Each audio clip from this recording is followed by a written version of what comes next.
Assalamualaikum warahmatullahi wabarakatuh. Teman-teman, selamat datang kembali di Warung Kopi Kripto Tarakan Vision FX.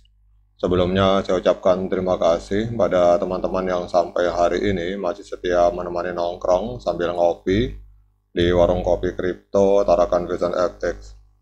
Oke teman-teman, seperti biasa sebelum kita berbicara tentang dunia kripto, mari hari ini kita berdoa bersama-sama memohon kepada Allah agar kita semua senantiasa diberikan nikmat berupa kesehatan dan juga diberikan keberkahan dalam setiap rezeki yang kita terima pada hari ini teman-teman.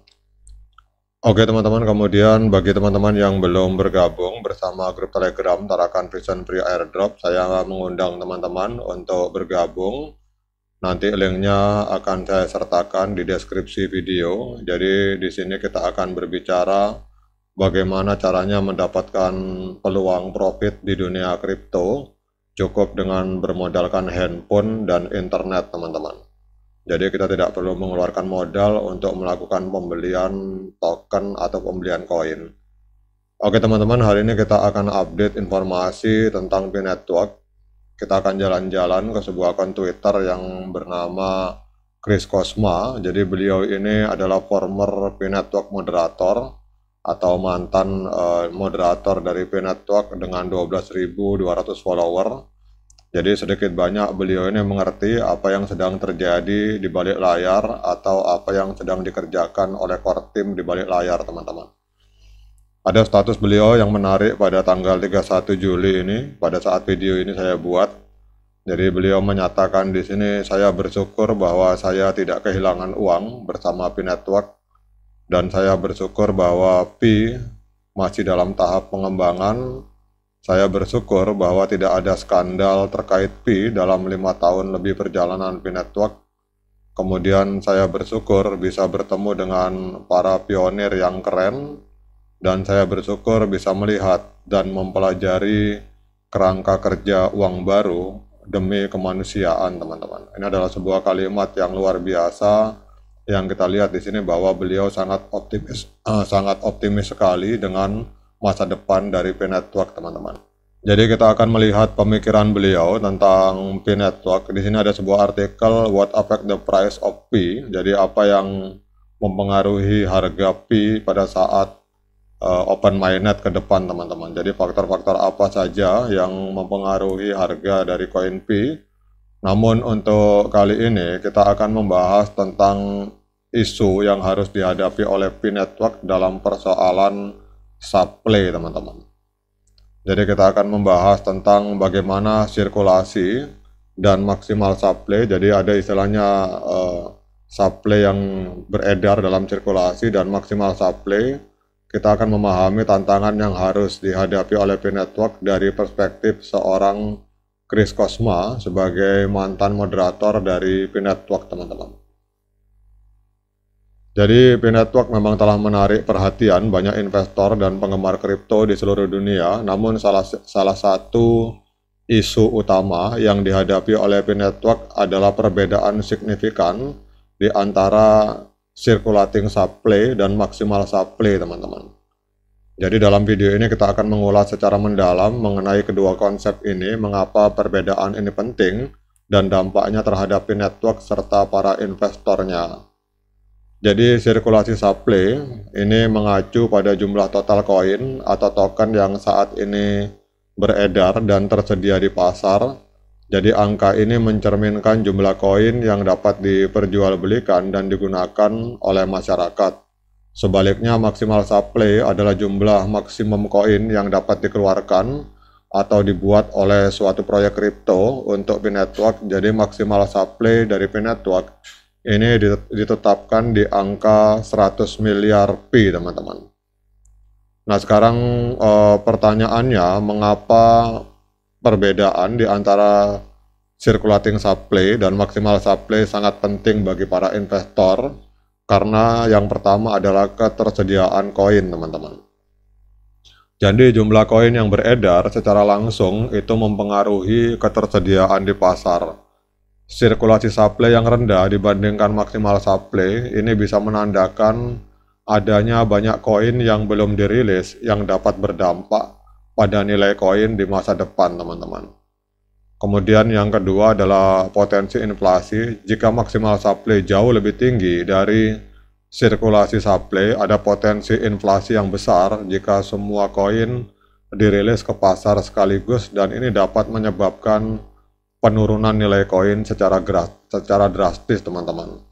Dan kemudian kepercayaan investor kemungkinan akan merasa ragu untuk membeli koin jika mereka mengetahui bahwa supply yang ada itu 30 kali lebih besar daripada supply yang beredar, teman-teman. Dan ketidakpastian ini bisa mempengaruhi minat dan kepercayaan mereka terhadap proyek tersebut. Nah, saat ini kalau kita studi kasus, teman-teman, dari P-Network, saat ini sirkulasi supply dari P-Network itu sekitar, kalau kita lihat di sini, sekitar ada sirkulasi supply-nya ada sekitar 680 juta koin, teman-teman. Dan ini sedangkan maksimal supply-nya itu ada 100 miliar koin. Perbedaan yang sangat besar ini memunculkan beberapa pertanyaan kritis, yaitu bagaimana P-Network mengelola distribusi koinnya, teman-teman.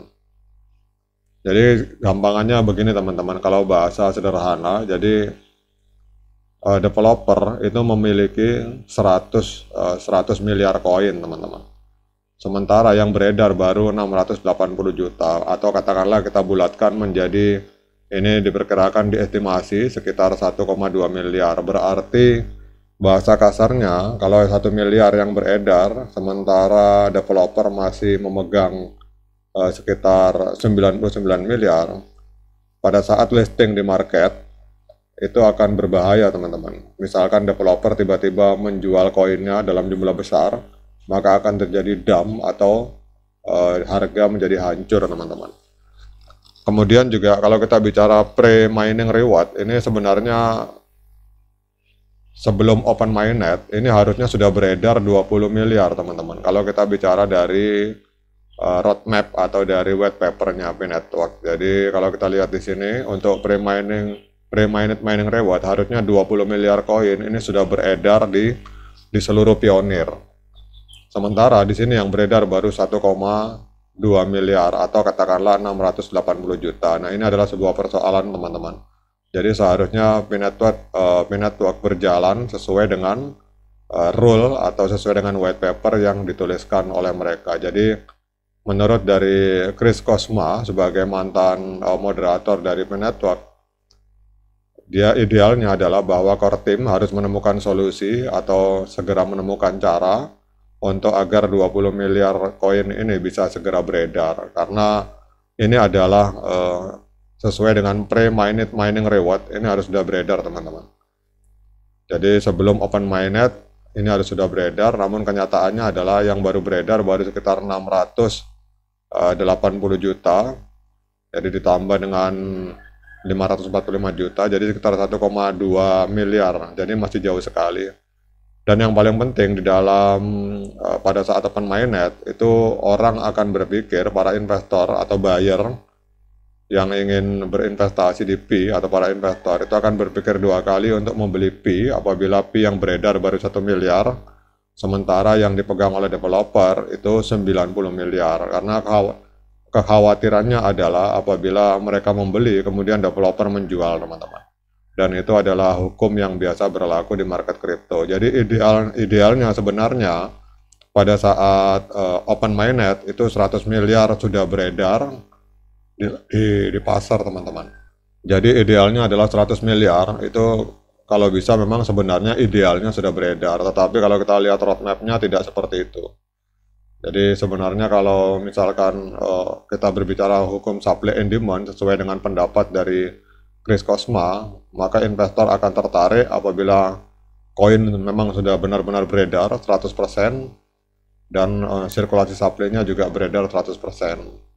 Jadi pada saat maksimal supply dengan sirkulasi supply beredar, di situ tidak ada kekhawatiran tentang permainan harga dari developer. Semoga bisa dipahami bahasa teknis ini.